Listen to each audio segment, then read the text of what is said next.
Sir எனக்கு ஸ்பெசிஃபிக்கா எனக்கு வந்து நான் இப்போ வந்து ஒரு கோவிலுக்கு போகணும். நான் ஒரு அதுவும் குறிப்பிட்டு நான் முருகன் கோயிலுக்கு மட்டும் தான் போவேன் அப்படிங்கிறவங்க, இல்ல எனக்கு வந்து முருகன் மட்டும் தான் நான் தெய்வமா வணங்குறேன் அப்படிங்கிறவங்க எல்லாருமே இன்னைக்கு வந்து பார்த்தீங்கன்னா, அதீதமா வந்து பார்த்தீங்கன்னா, முருகனோட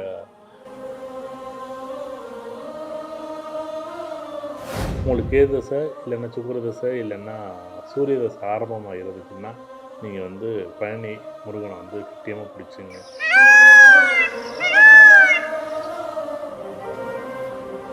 மேஷ லக்னம் 4ஆம் அதிபதி சந்திரன் இப்போ உதாரணமா நல்லா இல்ல 8ல இருக்கு அப்படின்னா, அது வீடு, வண்டி, வாகனம், சொத்து, சுகம் நல்லா இருக்காது அமைப்பு. ஆனா கடவுள் என்ன பண்ணுவாரு, அப்போ பிரச்சனைக்குரிய இடங்களையும் குடுத்துட்டு, எனக்கு அந்த எப்படியோ ஒரு இடம், பிரச்சனையா இருந்தாலும் பரவால்ல, எனக்கு ஒரு இடம் கிடைச்சா போதும் அப்படின்னு நம்ம வேண்டணுமே தவிர,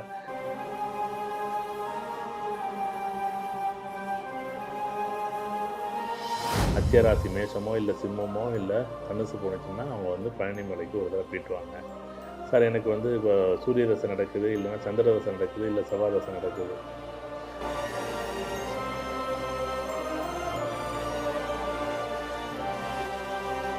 இப்போ சூரிய தசை நடக்கிறவங்க, சந்திர தசை நடக்கிறவங்க, செவ்வாய் தசை நடக்கிறவங்க யாரா இருந்தாலும் கும்பகோணத்தில இருக்கிற சுவாமிமலை சுவாமிநாதனை வந்து தரிசனம் பண்ணிட்டு வாங்க. உங்க வாழ்க்கையில பெரிய மாற்றம் கிடைக்கும்.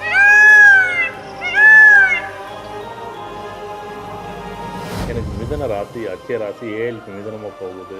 நீங்க இப்ப தயவு செய்து திருப்பரங்குன்றம் மதுரைக்கு ஒரே ஒரு தடவ முருகன போய் பார்த்துட்டு வாங்க. கண்டிப்பா உங்களுக்கு பெரிய வாய்ப்பு, ஒரு வரம் உண்டான உண்டு.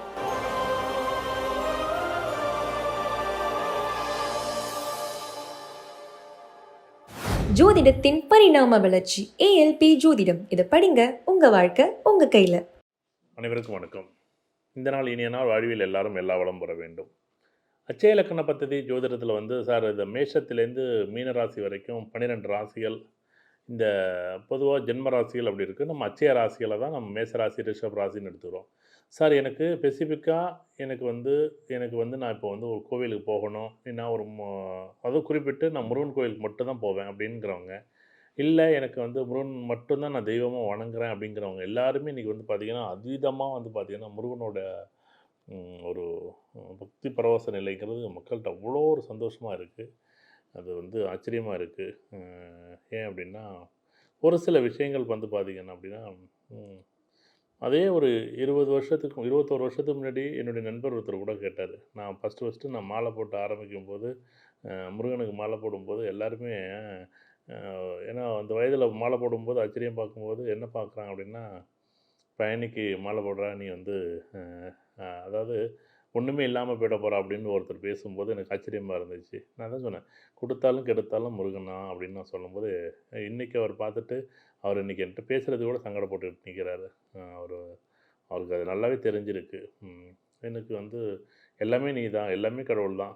அது எதா இருந்தாலும் என்னுடைய கடவுள் வந்து என்னை வந்து ஒரு நிலைய வந்து பக்குவப்படுத்துறதோ, என்னை வழிநடத்துறதோ, எனக்கு வழிகாட்டுறதோ, ஏதோ ஒரு ரூபத்தில எனக்கு காமிக்கிறாரு.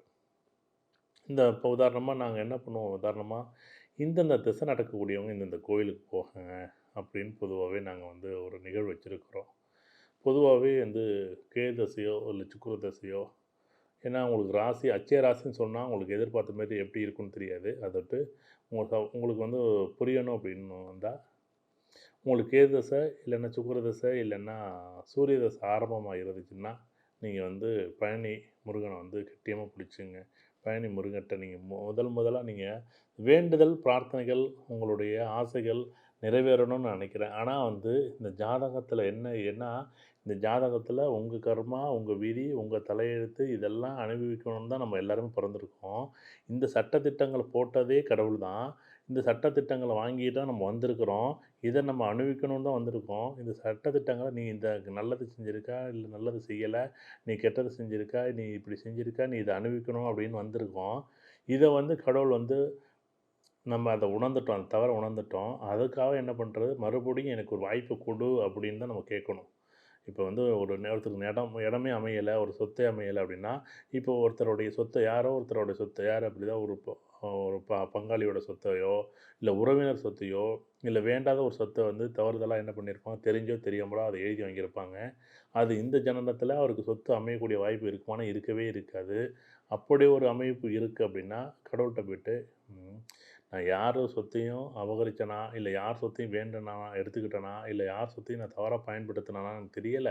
ஆனா வந்து தயவு செய்து அ நம்ம வந்து என்ன பண்ணணும், எனக்கு இந்த ஜென்மத்தில எனக்கு ஒரு மனையோ, இல்ல வீடோ, இல்ல ஒரு இடமோ எனக்கு இப்ப அமைச்சு குடு அப்படின்னு நம்ம வேண்டணுமே தவிர, ஒரு விருப்பங்கள நம்ம வந்து ஆசைகள என்ன பண்ணணும், நம்ம வந்து கொண்டு போய் வந்து கடவுள்ட்ட சமர்ப்பிக்கணுமே தவிர, எல்லாருமே ஏன்னா இப்போ உதாரணமா மேஷ லக்னம் 4ஆம் அதிபதி சந்திரன் இப்போ உதாரணமா நல்லா இல்ல 8ல இருக்கு அப்படின்னா, வீடு, வண்டி, வாகனம், சொத்து, சுகம் நல்லா இருக்காது அமைப்பு. ஆனா கடவுள் என்ன பண்ணுவாரு, அப்போ பிரச்சனைக்குரிய இடங்களையும் குடுத்துட்டு, எனக்கு அந்த எப்படியோ ஒரு இடம் பிரச்சனையா இருந்தாலும் பரவால்ல, எனக்கு ஒரு இடம் கிடைச்சா போதும் அப்படின்னு நம்ம வேண்டணுமே தவிர, இல்ல பிரச்சனையே இல்லாம எனக்கு ஒரு இடம் குடு அப்படின்னா, கண்டிப்பா அது குடுக்காதுன்னா குடுக்காது தான். சரி, இப்ப எல்லாருமே எனக்கு வந்து கேது தசை, இல்ல சுக்கிர தசை, சூரிய தசை எனக்கு போகுது அப்படின்னா, பழனி முருகன வந்து பால தண்டாயுதபாணிய நீங்க சாமி கும்பிட்டாலே போதும். அதுக்கு தயவு செய்து மனசார பிரார்த்தனை பண்ணுங்க. உங்களோட வேண்டுதல ஆழமா உங்களோட வேண்டுதல என்ன பண்ணணும், உங்க ஆழ்மனதில ஆழமா இத எண்ணுங்க. ரொம்ப ரொம்ப ரொம்ப ரொம்ப அதாவது ஒரு நிகழ்வ மட்டும் உங்களுடைய நிகழ்வுகள பிரார்த்தனைகள என்ன பண்ணும், ஒரு ஒரு விண்ணப்பம் தான் இது. இந்த விண்ணப்பம் நடக்குது, இந்த விண்ணப்பம் நடக்கல. ஏன்னா, இது எல்லாமே நம்மளுடையது. ஆனா, இந்த விண்ணப்பம் வைக்கும்போது, நம்ம ஒரு அப்ளிகேஷன் போடும்போது, ஒண்ணு உண்டுன்னு சொல்லணும், இல்லன்னு சொல்லணும். கண்டிப்பா அது நடக்குமா? கண்டிப்பா வந்து நமக்கு வாய்ப்பு இருந்துச்சுன்னா, கண்டிப்பா அந்த முருகன் வந்து ஏதோ ஒரு ரூபத்தில நமக்கு வாய்ப்பு குடுப்பாருன்னா குடுப்பாரு. ஆனா, நமக்கு வாய்ப்பு இல்ல அப்டின்னா, நமக்கு வாய்ப்பு குடுக்குற இடத்துல ஒரு சின்னதா ஒரு வாய்ப்பு குடுப்பாரு. என்ன அப்டின்னா, ஒரு இடம் வந்து நான் ஒரு 2400 ஸ்கொயர் ஃபீட்ல நான் ஒரு இடம் வாங்கணும் அப்டின்னு நெனச்சா, இல்ல ஒரு 900 ஸ்கொயர் ஃபீட்ல ஒரு ஓரமா ஒரு கரடு முரடான இடத்துல தான் அந்த இடம் இருக்கு. நீங்க வாங்கிக்கிறீங்களான்னு கேட்பாங்க. அத வாங்கணும். இல்ல நான் 2400 ஸ்கொயர் ஃபீட்ல இப்டி சதுரமான ஒரு மனைய தான் நான் வாங்கணும்னு நெனச்சேன் அப்டின்னா, அது கிடைக்குமானா கிடைக்காது. ஏன்னா, எனக்கு என்ன வருதோ அத வந்து புரிஞ்சுகிட்டு அந்த ஜாதகத்தில அது ஜாதகம் அதுதான் எல்லாருமே படிங்கன்னு சொல்றதுக்கு காரணமே அதுதான். எல்லாருமே என்னன்னா ஜாதகம் படிச்சா ஜாதகம் பார்த்தா மட்டும் இடம் வாங்குங்கன்னு சொல்லிடுறோம். நல்லா நான் ஆசைப்பட்டது 2400 ஸ்கொயர் ஃபீட்ல. அ இல்ல 2400 ஸ்கொயர் ஃபீட்ல சதுரமா ஒரு மனை வேணும்னு நெனச்சேன். ஆனா என் ஜாதகத்து அமைப்பு என்ன வருது? 600 square feet, 700 square feet, 1000 square feet, 1200 square feet அப்படிதான் வருது. ம். ஆனா வந்து நான் ஆசைப்பட்டது 2200 ஸ்கொயர் ஃபீட்டு. இப்ப எத வாங்குவோம் அப்படின்னா, 1200 என் கண்ணுக்கு தெரியாது. ஆனா உண்மையிலே 1200 ஸ்கொயர் ஃபீட் வாங்கியிருந்தா, அது ஒரு பாதி இடம்னாலும் மிச்சமா இருக்கும். ஆனா நம்ம இன்னும் வாங்க மாட்டோம். ஆனா அதே தெரிஞ்ச ஜோதிடம் படித்தவர்கள், அல்ல ஜோதிடம் பார்க்க தெரிஞ்சவர்கள் என்ன பண்ணுவாங்க, பரவால்ல 2400 ஸ்கொயர் ஃபீட் வாங்குறதுக்கு எனக்கு வேணும் தான். 2400 வேணும் தான். ஆனா 1200 இப்பொழுதுக்கு நான் வாங்குறதுக்கு நான் ஒரு விஷயத்த வச்சிருக்கேன். அதுக்காக இந்த மேஷமோ, அட்சய ராசி மேஷமோ, இல்ல சிம்மமோ, இல்ல தனுசு போணுச்சுன்னா, அவங்க வந்து பழனி மலைக்கு ஒரு தடவ போயிட்டு வாங்க. சார் எனக்கு வந்து இப்போ சூரிய தசை நடக்குது, இல்லன்னா சந்திர தசை நடக்குது, இல்ல செவ்வாய் தசை நடக்குது. இப்போ சூரிய தசை நடக்கிறவங்க, சந்திர தசை நடக்கிறவங்க, செவ்வாய் தசை நடக்கிறவங்க யாரா இருந்தாலும் கும்பகோணத்தில இருக்கிற சுவாமிமலை சுவாமிநாதன வந்து தரிசனம் பண்ணிட்டு வாங்க. உங்க வாழ்க்கையில பெரிய மாற்றம் கிடைக்கும். அது கல்வியா, இல்ல படிப்பா, இல்ல உபதேசமா, உங்களுக்கு வருமானமா, இல்ல வேலையா, இல்ல குடும்பமா, உங்க வாழ்க்கையில இது வந்து இது நீங்க ஒரு தடவ போயிட்டு வாங்க. அதுக்கு பிறகு தான் அந்த நிகழ்வு. உங்களுக்கு ரிஷப லக்னமோ, ஏஎல்பி ரிஷப லக்னமோ, இல்ல அட்சய ராசி ரிஷபமோ, இல்ல கன்னியோ, இல்ல மகரமோ போணுச்சுன்னா, கும்பகோணம் சுவாமிமலை சுவாமிநாதர போய் பார்த்துட்டு வாங்க. கண்டிப்பா உங்க வாழ்க்கையில பெரிய மாற்றம் வருமா வரும். சார் எனக்கு வந்து செவ்வாய் தசை நடக்குது சார். இல்ல சார் எனக்கு ராகு தசை நடக்குது சார். இல்லன்னா குரு தசை நடக்குது சார். எனக்கு மிதுன ராசி, அட்சய ராசி, ஏஎல்பி மிதுனமா போகுது. நீங்க இப்ப தயவு செய்து திருப்பரங்குன்றம், மதுரைக்கு ஒரே ஒரு தடவ முருகன போய் பார்த்துட்டு வாங்க. கண்டிப்பா உங்களுக்கு பெரிய வாய்ப்பு, ஒரு வரம் உண்டான உண்டு. இல்ல சார் எனக்கு வந்து அட்சய ராசி கடகம் சார்.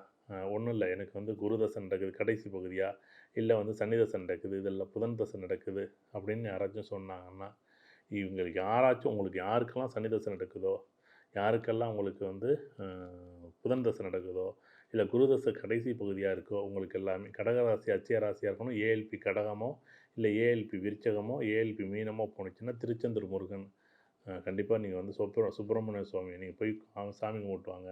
அங்க பிரார்த்தனை பண்ணுங்க. அமைதியா போய் உட்காந்து தியானம் பண்ணுங்க. நீங்க ஒரு தடவ போயிட்டு வரும்போது, அந்த இடத்த போயிட்டு வரும்போது, உங்களுக்கு அது சந்தோஷமா இருக்குமா? உங்களுக்கு பெரிய வாய்ப்பையும், வரமும் குடுக்கும்.